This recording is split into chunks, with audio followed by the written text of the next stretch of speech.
Charlotte, welcome to the podcast. Thanks for having me. Good to be here. I feel like this is a long time coming. We've known each other for a few years. Your company, Coursera, has sponsored the last two think tank conferences. You've been a member of the talent development think tank community for a while. You've led sessions in the community. You're a regular contributor, as well as someone who just shows up a lot to ask a lot of questions, very curious to engage in and help with the conversation. But anytime I've seen you lead sessions, whether it's at our conference or I've seen you at other conferences, it's always a packed house, usually on kind of the latest and greatest of what's going on with AI and talent trends. And I can't believe I haven't had you on the podcast before. So I'm excited to have you here. And I want to start with the session that you led at the Talent Development Think Tank Conference in November, which was titled Disruptor or Enabler: Preparing Your Workforce for AI Transformation. And I wonder if you could share just a couple of the main things that came out of that. I know we're going to get into greater sort of AI and talent trends that we're seeing out there, but you spoke about this, AI being both a disruptor and enabler. And I wonder if you could share some examples of how you've seen organizations kind of navigating this dual nature of AI. Yeah, for sure. Well, first of all, thank you for having me. I feel like floor 10 on my building is really crushing it in terms of participation in your podcast. My next door neighbor was one of your earliest episodes. That's right. So I'm glad that we're representing. Um, Christopher so just McCormick, he's been on the podcast twice, I believe. So yeah, your floor in your building is crushing it for highest concentration of guests in hot seat history. three more units to go and we'll be there. We'll get full coverage. Um, but but yeah, it was so great to be a part of the conference last year. And my role at Coursera, I am talking to companies that are trying to figure out this skilling journey. So there's this whole idea that we really heard over the last couple months really coming to the forefront of skills-based organizations, rather than maybe thinking quite strictly about this role mapping. Organizations are starting to pivot towards skills as a way to think about staffing, hiring, talent mobility in their workforces. And I think it's this really interesting timing between having SBO, skills-based organizations, and Gen AI coming together to figure out how does this really shift and evolve the workforce. But what we've noticed across Coursera is Gen AI skilling is kind of like the top thing that we're hearing right now is this Mhm. big urgency driver. Interestingly, though, there's kind of two realities. There's this big reports from the consulting firms of this is going to unlock trillions of dollars of Mhm. productivity and this is going to rapidly change business models by this year, right? Everything's going to change. And I'm often going to talk to companies. I was at a bank that's trying to reskill about 16,000 of their data scientists. And for a lot of them, they were saying, I still haven't ever opened up ChatGPT ever. And this Mm. was a month after our conference last year. Okay. But still, this kind of interesting reality of there's this huge potential, right? It could enable so much productivity in the workforce, so much efficiency and operational gains.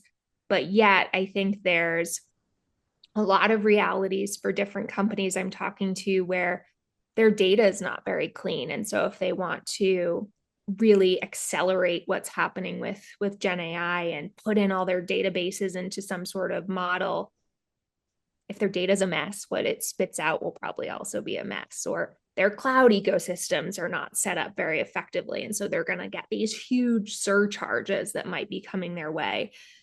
Or people have been working in a lot of silos and they don't know how to suddenly be brought together and talk cross functionally because they've never had to before, but now their worlds are being smashed together. And so there's a lot of disruption and change management, I think, that's happening for organizations I'm talking to. But those that have that kind of top down leadership and buy in and this organic interest in terms of making these shifts are really starting to do well, and having training and enablement to get them there has been pretty critical. Yeah, it's amazing. And I imagine, this idea of AI, especially since ChatGPT came out at the end of 2023, we've seen, extreme growth, unprecedented growth in terms of adoption. And yet, you go out and talk to regular people and companies and the level that people are actually using these things, a lot of people don't know what to do, so they're not necessarily using it. And then on the other side, someone like me, I like to think of myself as a fairly early adopter. I'm using ChatGPT and other AI tools on a fairly regular basis, but at the same time, I'm so overwhelmed by the amount and number of resources that I keep hearing about on a regular basis. It's like, well, how do you know what to use and what's the right thing and what should I be doing? And there's a tendency to want to just like go back to whatever you were doing before. But we've got to keep moving forward and trying things because these are the tools and the skills we're going to be using most likely in the future. Yeah. I think you raised a really interesting point, right? I saw a slide on LinkedIn recently where it was like the top 80 Gen AI tools, and I Right. hadn't heard most of them. And I just looked at that slide and was like, whoa. And I thought maybe I'll look at it later. And I never looked at it later. But I Yeah. think it's this recurrent theme of what humans can capture in their brain that's not new Mhm. into Gen AI as a topic, right? Of what we can absorb and retain. And we've seen this play out with our learning strategies as well. It's a time old reality of if you throw this spaghetti at the wall and hope it sticks, Mhm. like maybe something will stick, but more often than not, if you give everyone everything, people will think, oh, I'll work on that tomorrow. And then deadlines come up, kid pickup has to happen, a family member needs to be taken care of, you get sick, and deadlines come up and none of it happens, right? And so what we started to do is we thought about curation. And I think this can relate to Mhm. how you think about Gen AI is what are the use cases? And if you really start to be able to narrow down to what am I trying to move the needle on? What are two or three things that are really bubbling to the top in terms of priorities? If it's learning or if it's Gen AI, if you start to anchor and really specify around those use cases rather than just being like, I need to be productive in what, right? Like what you might need as an author and as a podcast leader and a Mhm. community developer is going to be really different from what one of our data scientists might need at Coursera. And so if you start to kind of break those down into subtasks, I think that's where we're seeing that resonance come into play, and Mhm.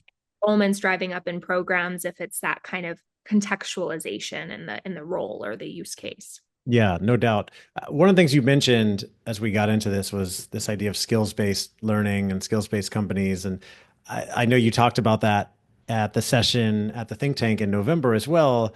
And this is something, it's kind of like the top buzzword, I feel like, up there with AI that you hear about in companies like, oh, we're moving to skills-based. What are you seeing in terms of what companies are actually doing moving towards this idea of a skills-based learning or skills-based work? And how are they figuring out what skills they need? Yeah, great question. And I think it's pretty broad and diverse what I'm noticing. There's a lot of different organizations with lots of different taxonomies. And so it's a pretty saturated market right now. Mm. One of the things I'm really excited about that we did was we partnered with Lightcast. I don't know if you've if heard of them, but they're a fantastic organization. They have access to millions of job postings. And so they're able to really look at um, role to skill mapping and understand kind of the evolution of jobs and see say in today's ecosystem what might a brand management person care about and where are the skills that those people need based on current job postings, and kind of look through all kinds of different roles.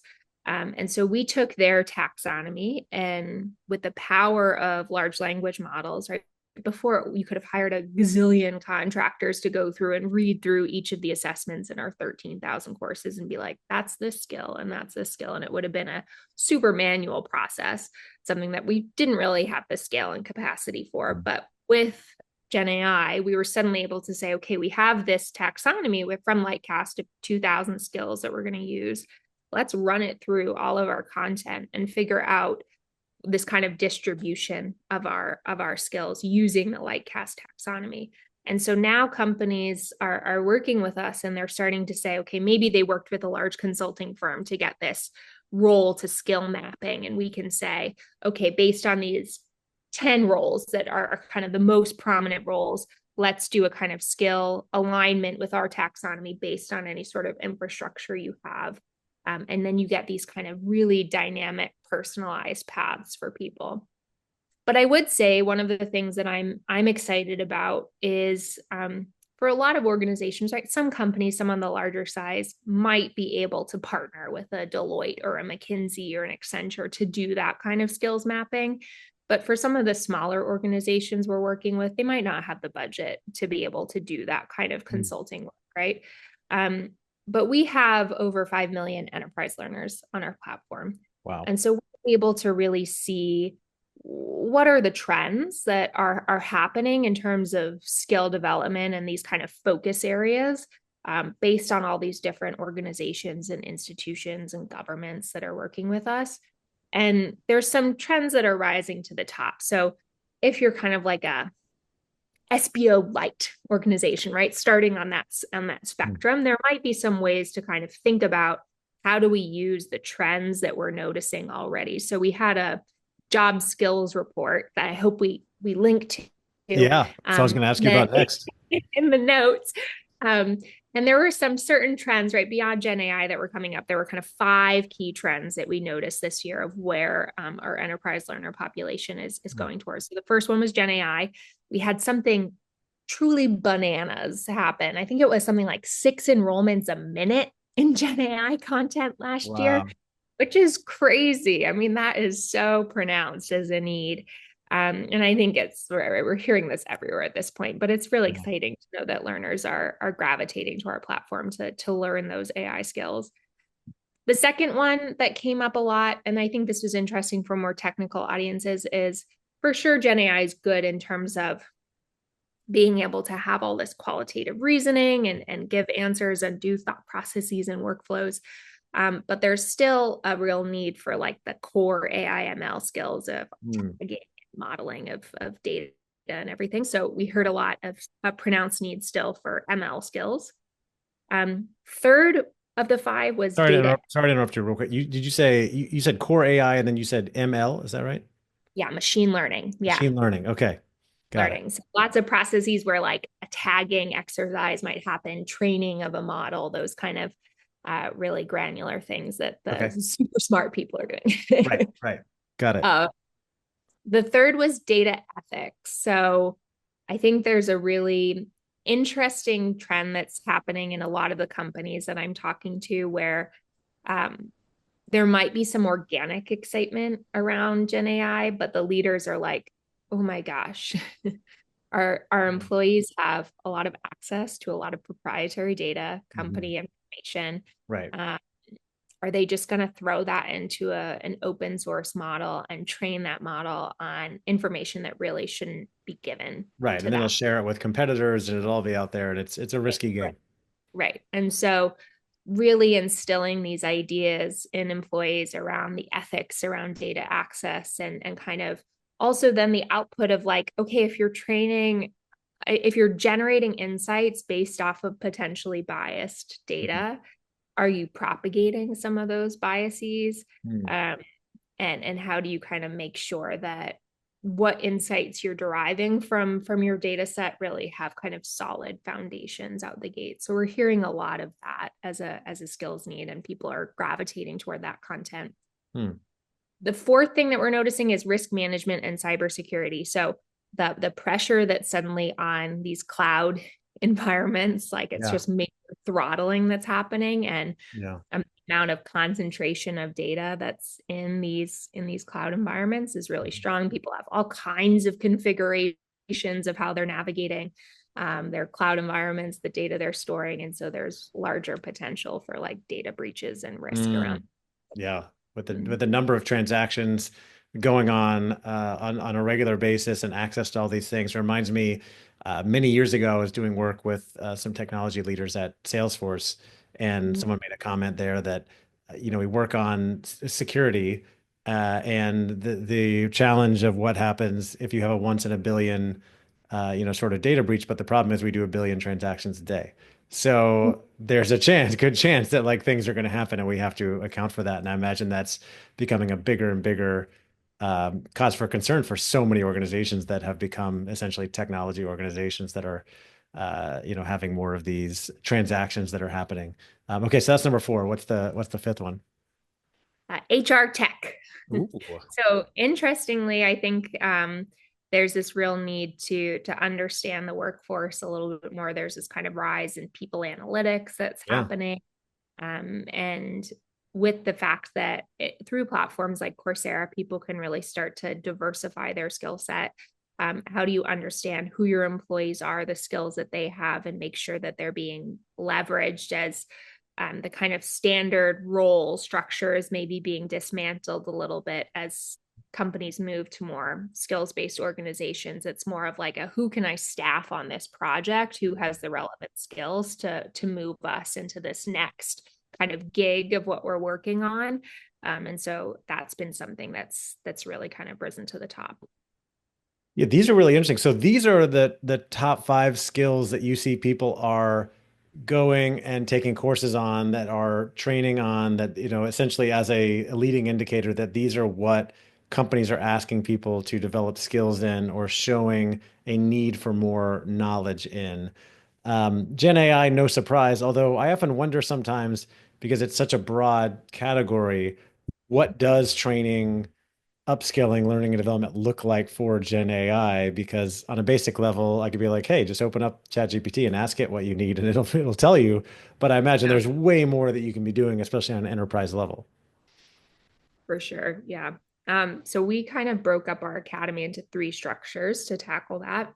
So first was Gen AI for everybody, then Gen AI for leaders, and then Gen AI for roles and teams. So the initial thing that we really heard from a lot of companies was basic literacy. How do Hmm. you a good prompt, right? And the word prompt engineering, I think, can make people feel a little bit intimidated because Yeah. there's the word engineering in it. Right. But I was a journalism major in undergrad. I thought I wanted to be a Oh. TV reporter in Asia, which didn't happen. I worked in education instead. But I think the idea of what I studied in undergrad in journalism was, how do you ask a good question, Hmm. right? You set context. How do you find the facts? How do you figure out the story? And to me, prompt engineering is a lot of that journalism background of how do you ask a good question. Yeah. um, and that's, I think, where people are really starting to refine it, of how do you kind of coach this model to give you the output you want. If you want it in a table format, you should tell it that you want it in a table format. If you need 5 different options so that you can figure out which one you like the best, you should ask for 5 different options, right? So Wow. um, there's a lot of tweaking and learning around that, of how to best experience the model, that I think people are needing to foundationally understand, so that they can then go in and be like, how could this apply in our company context? Hmm. The second level is Gen AI for leaders. So we've noticed that certain organizations might have this really nice organic growth from the doers, right, in their company, people that are tinkering and exploring. But if there isn't this kind of top down buy-in as well, there's only so much productivity gain, um, economic unlock that can really Mhm. happen. As if your leaders are saying, like, you can't use Gen AI. A lot of companies and L&D leaders will come in and be like, I see my employees with their phone on the Yeah. side of their laptop Right. using like an app, right? And they're secretly trying to leverage it, but we're blocking ChatGPT Mhm. or Gemini on our company Yeah. um, intranet. So you need this leadership buy-in. And I think the leaders are concerned about the legal and regulatory ramifications, the ethics side of things, and also the resourcing cost, right? If you start to embed Gen AI into some of your technology and products, that Mhm. might your roadmap or your investment strategy with your teams. And so kind of getting the organization ready and primed for that is more of an organizational question than a technical Mm. one. And so that's been kind of where a lot of our leaders are gravitating toward. And then the thing that I've been hearing a lot about in the last 6 months is specific use cases. So how might a marketer use this for content campaign generation? How Mm. might a data scientist use this for generating business insights? How might a technologist use this as a pair programmer? And so that's really where I think the rubber has been hitting the road, because people start to be like, oh, this can help me do my job better and Hmm. faster. Right. And all the stuff that's like gross on my to-do list that I don't Yeah. really like to do because it's kind of mundane, maybe I can make it happen a little bit faster. Yeah. That's been really exciting, I think, to hear those trends and use cases coming up. I think that's the gap right there that a lot of people are still kind of intimidated by it. I think, well, I don't really know what to do, or I already know how to do my job. I don't know what I would use it for, and don't realize that it's not there to replace you necessarily, but it can make your job so much easier just by helping you with a lot of mundane things. I mean, I almost treat ChatGPT as my personal assistant these days. Anytime I have a question about something, I'm just like, hey, what do you think about this? And then it'll spit out some suggestions, whether it's a cooking recipe or how to use some software that I'm using at work, and it just makes my life easier, more efficient. I don't spend hours searching for stuff, and that's really what it's there for, I think, on a basic level. And then obviously you can use it to crunch data and find all kinds of interesting things, do a lot of more analytical stuff. I hear people in HR and talent development using it more for, analyzing engagement reports and things like that to figure out, okay, what's the output from this? What do we want to be doing with this in the future? I'm curious, you talked about Gen AI, you talked about core AI and machine learning. We don't have to go into that because we all understand machine learning, right? But easy Yeah. stuff. Data ethics is really fascinating. You kind of explained a lot of companies are still trying to figure out, okay, what do we want to allow access for? Risk management and cybersecurity, I think, is understandable on a basic level. I want to dig into HR tech because there's so many platforms and things that are happening now in the HR tech space. And I feel like it's one of the kind of the hottest questions that comes up in the talent development think tank community whenever we're talking about, what LMS are you guys using, guys and gals? What LMS are people using, and what should we be checking out, or all kinds of different questions regarding HR tech. And nobody's quite figured it out. It's different for everybody, and I'm curious to hear what that upscaling looks like and how it can help more people in HR or learning and development to maybe figure out how to leverage HR tech better. Yeah, super interesting. So we had talked to Mark Hansen, who's the VP of strategy at Lightcast, around this for our job skills report, and he really started to talk about this kind of tight labor market reality and how it becomes this kind of synergistic approach, right? Of it's no longer learning and development is over here, career pathing is over here, HR tech is over here, but he was noticing this trend of it all kind of blending together. And so if you're able to capture all of the analytics that come from all of this, that's really where you have this unique, holistic picture of what's happening within your employee population. Mhm. And I think it's a work in progress in this space, right? And I think it requires stakeholders from different backgrounds to really have that happen effectively. You need the HR person who is able to say, what does a holistic picture of an employee look like? But you also need some pretty strong technologists and data folks in that team to be able to say, how do we do this mechanically? Mhm. Um, and it's oftentimes like company A, company B, company C that have their own vested interest in having their tools and tech work in their own little playground, right? And so we're starting to see some tentacles coming out, right, where those companies are speaking to each other. Um, but in the skills taxonomy world, for example, it's quite tricky in that each company might have its own scoring system, its own methodology, its own naming conventions, and so I think that the HR technologies that integrate and speak to each other are the ones that are having the most kind of holistic power. And so people that can navigate that space of like really keeping the employee at the forefront, but understanding that data driven approach in the tech are going to be really powerful in terms of Mhm. being able to like leverage those insights fully to drive business objectives. I'm curious, you mentioned employee development. That's something I wanted to ask you about. You know that career development is something I'm really passionate about. I speak at a lot of organizations teaching people how to take ownership of their careers because so many companies are investing or wanting to create more talent mobility, wanting to create more upskilling and people being able to move into higher skill roles. They're creating more resources for the people there. Maybe it's HR technology, something like a talent marketplace platform, whether it's Mhm. a Fuel 50 or something else.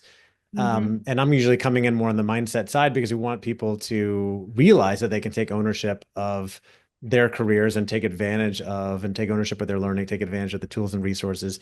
What are you seeing in terms of career development paths and skill requirements and how companies are getting people really to take more advantage of the resources that are there, to take more ownership of their learning so that they're constantly thinking about upskilling for themselves and hopefully not being disrupted.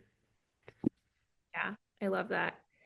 And I think it's every company is doing it a bit differently, right? A lot Yeah. of it's on the culture of the organization, but um, the use case I found the most fascinating to work with is the frontline worker into corporate funnel that we've seen a lot of in the kind of retail space in particular. So if you think about some of these large organizations that have a large factory or retail kind of population that have either pathways from maybe the store floor up until store management and then moving into the corporate environment, or maybe they're going from the store floor right into corporate.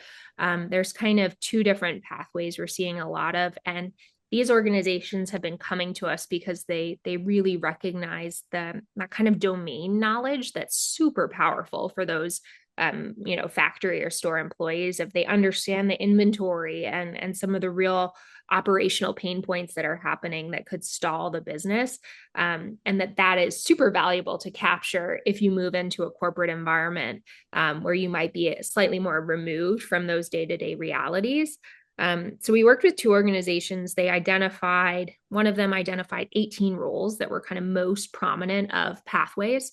And we've done a skill mapping around that and have content aligned. Another organization has done this 6-month career program where they do swaps for people. So they have this kind of job placement.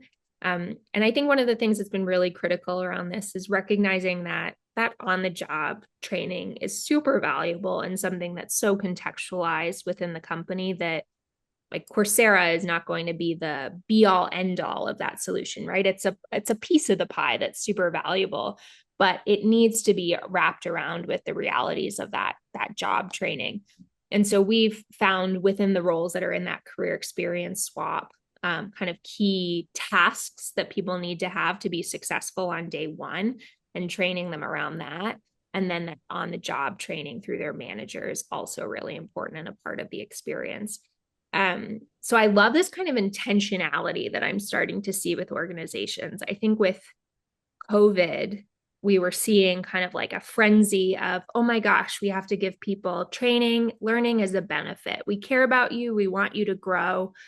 Go figure it out.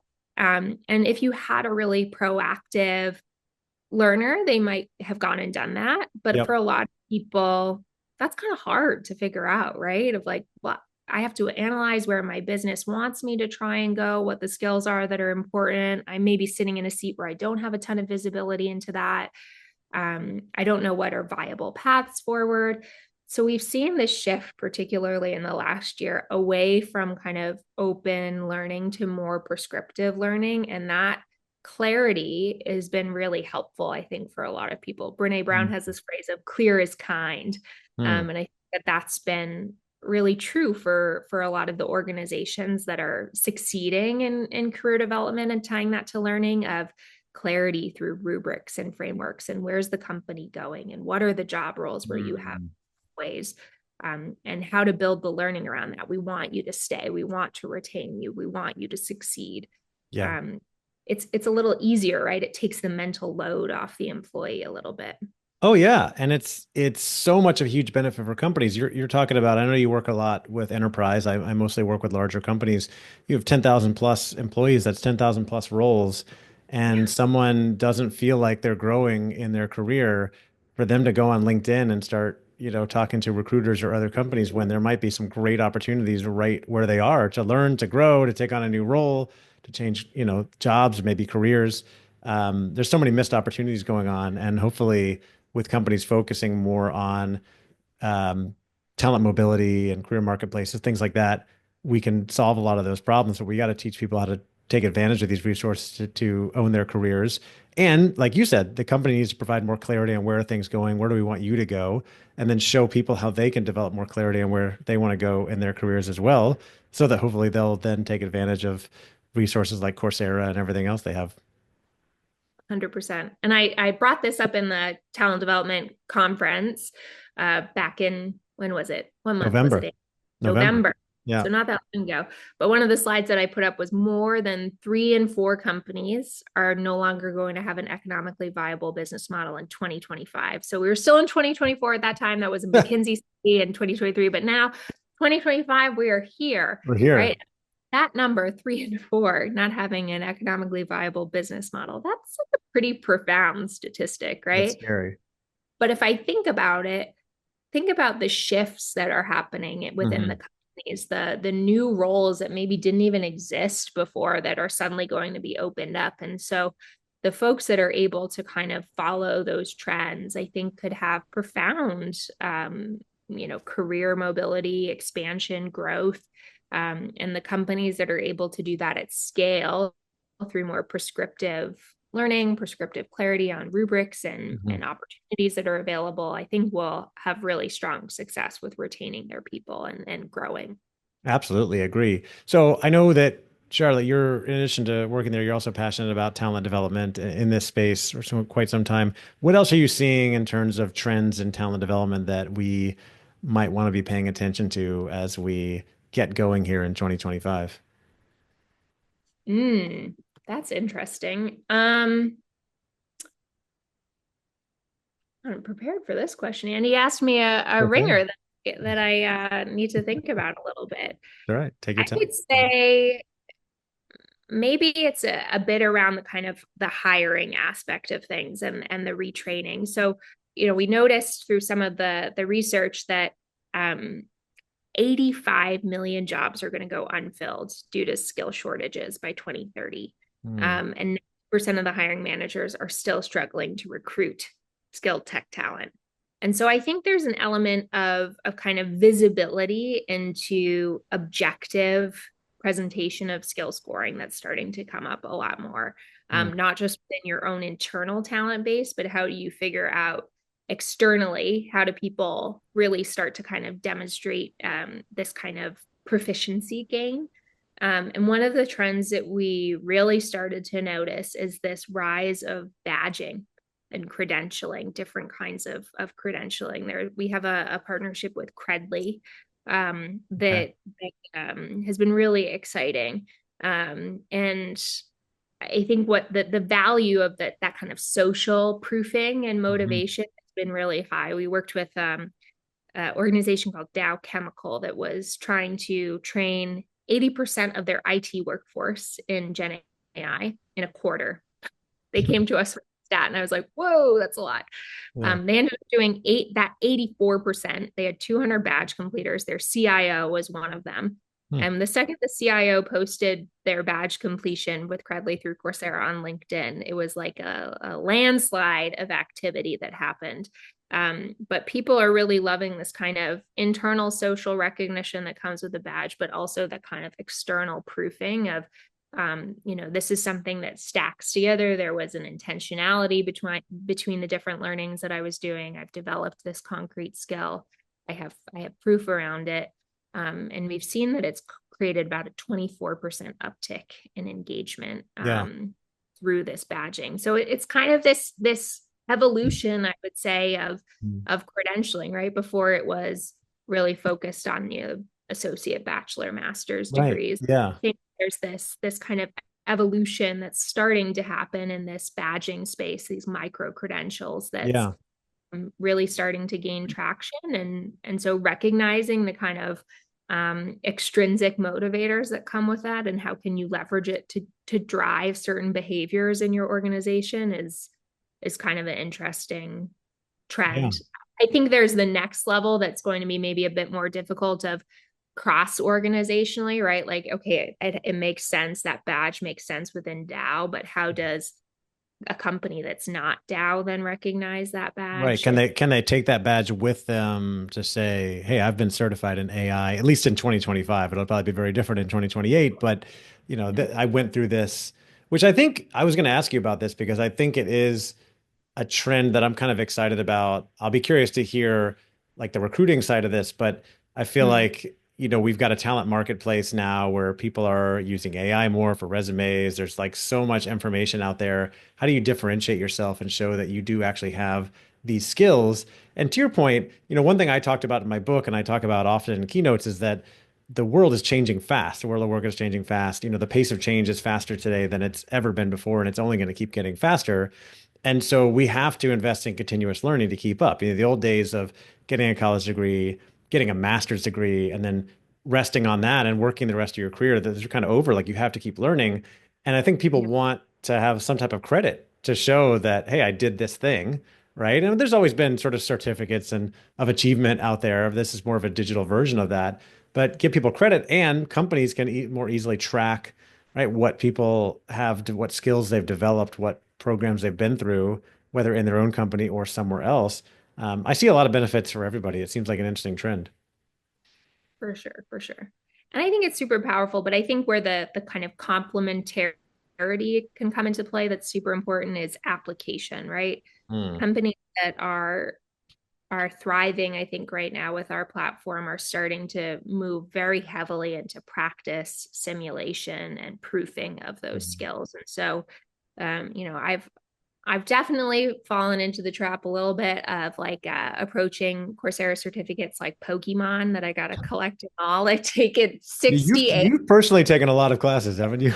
68 at this point. I mean, I'm Yeah. obsessed. I love it. I have completely reskilled myself, but I think the large part of how I've been able to do that is getting the foundational skills of, say, SQL or Python in a course, but then taking that idea of like, okay, I just learned how to smash together two tables to find an interesting data analysis. Now I need to go into our databases Yeah. and try to do that smashing together Right. um, in SQL and writing a real query and then talking to a data scientist and getting feedback on it and applying it in a real business You've got to go context. actually try to do something with it, basically. Do the thing, right? And then if you're able to tell a really compelling story around, hey, I learned this skill and then I Yep. applied it that drove this business impact at my organization, Right. that's a compelling story, right? But I think if I'd just taken the courses and been like Yeah. chomping through them and not applying anything, it would have been like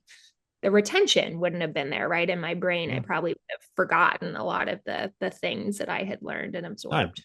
I think we're all guilty of that. I don't take a lot of online courses, but I read a lot of books. I listen to a lot of podcasts, and I tend to just go from one to the next because I'm like, oh, there's so many that I want to read. There's so many. But if you don't stop and do something to implement something from it, you're probably going to lose it. And there used to be a saying that knowledge is power, and I think a lot that where we are now in 2025, we have unprecedented access to knowledge. I mean, everybody has access to the world's knowledge. So it's not knowledge is not a limiter. It's the separator is who actually takes action with that knowledge, who goes and learns something and then does something with it, practices it, reinforces it, and then takes it to the next level to use it. So it's cool to hear that you're embodying that, you're doing that.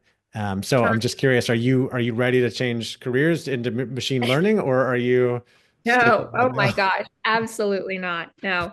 I like where I'm sitting in the education front, but yeah, I mean, I think it's an interesting idea in general, right? Of like this embodying idea. We had an organization that worked with us recently. Um, they're a consumer goods company, and they were trying to figure out how to train their organization in Gen AI. But the main gatekeeper they realized is if they just threw out this new tool that everyone could have, that it might not have the best traction. And so they use this product we have called Course Builder, where you could bring together pieces of the public catalog and then layer in your own private information about Mhm. the so what. And what they actually did was they said, okay, we're going to bring in all this different content around the ideas behind Gen AI. Then we're going to teach you how to use this model within our context. And then once you finish the course, you can file a ticket to IT to get access to the tool. And I kind Mm, of love that idea of like teeing up yeah. access and use in a course. And moving that into a business model, because I think it'll get more people to feel comfortable in terms of reskilling. And I don't think the reality is that like a lot of people are going to make these complete hard pivots right into Right. machine learning. I don't think we need workforces full of machine learning scientists, right? Yeah. That would probably be wildly unbalanced. But I think there's real value add of having people feel comfortable kind of infusing newness into their current roles and still leveraging their kind of core expertise, but maybe it plays out in a slightly different way. Yeah. Charlotte, you mentioned you studied journalism. You started your career in education, I believe, in China. Is that right? I Yeah. wonder if you could share a little bit more of that story. And then I am curious what you think, if you have an opinion on what the implications might be for more traditional education of all these things we've been talking about. Yeah, fascinating. So I thought I wanted to be a journalist. Mhm. Realized my final semester at NYU that I didn't want to, which was a great phone call to have with my parents. Uh, uh, but I think what I found interesting was learning other people's stories and helping people kind of take these big, ambiguous ideas and turn them into something they could hold in their hands. And I found it fascinating running around New York City as an undergrad with my camera, finding those stories and talking Hmm. to all kinds of people. Um, and I was an RA at NYU, and I loved the working with students in my residence hall, and my brain would be firing in all cylinders as I was excited about it. And I thought, my brain's not doing that with journalism. I should Mm. follow the place where I'm like, ooh, and I could do this. And I live on to-do lists. So I was realizing like if I have a massive to-do list of all the things I think would be cool to do about residential life, but not about journalism, I should take that as a sign, right? Yeah. So I ended up getting a job working for NYU Shanghai, building out their service learning programming, and then moved to Singapore to work for Yale and US and did scholarships advising. And I really started to think a lot about how do we measure impact and how do we make sure that if we kind of have one pot of gold in this educational funding world, Mhm. how do we make sure that we're allocating that funding in a way that's really powerful and accurate, and it's not just based off of think and I feel statements, but really based off of kind of data driven decisions.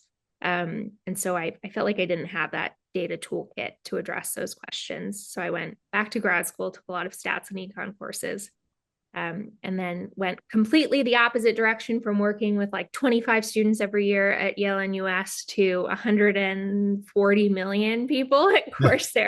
So a slightly different number scale. But I think at the end of the day, I just have been the through thread throughout my career has been the power of education to create equity and access. And that's really been the driving factor throughout all of it. Um, and so with that, I think there's huge value still in brick and mortar campuses. Like I lived in my professor's offices and office hours, as I was in my grad program, being like, I don't get this. Help Yeah. me. Um, and I think that's going to persist, right? I mean, this is just Charlotte speaking here, Yep. but I think that will still persist. But what I'm really excited about is the variety of learners that we've been able to serve through Coursera, right? Of this kind of flexible learning. It really kind of it provides another option for people to gain knowledge. And so to me, that kind of way that it complements what might be available and accessible financially for some people on campus might not be for other people.